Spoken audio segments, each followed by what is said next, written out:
ఇక నాన్నతో పాటు ఇష్టంగా పొలానికి వెళ్లేది ఆ కూతురు. శాస్త్రవేత్తవి అవుతావా అని నాన్న సరదాగా అడిగిన మాటను నిజం చేసింది. జీవితంలో రైతుకు ఉపయోగపడే ఉద్యోగమే చేయాలని నిశ్చయించుకుంది. రైతులు అప్పుల భారంతో కన్నీరు పెట్టకూడదని, తక్కువ పెట్టుబడితో ఎక్కువ లాభాలు పొందగలిగే విత్తనాలు అందించాలనుకుంది ఆ యువ శాస్త్రవేత్త అశ్విని. అనుకున్నట్టుగానే ఆ దిశగా పయనించి అనుకున్నది సాధించింది. కానీ ఆ విత్తనాలు రైతులకు చేరే సమయానికి ఆమె లేకుండా పోయింది.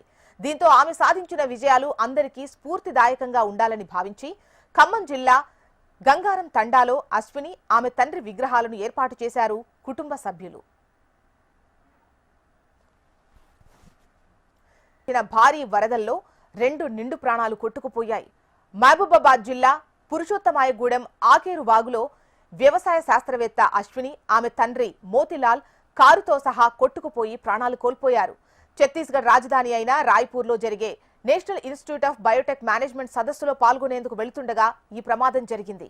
ఈ క్రమంలోనే తండ్రి కూతుళ్ల స్మారకార్థం గ్రామస్తులు, కుటుంబ సభ్యులు కలిసి వారి విగ్రహాలు ఏర్పాటు చేశారు.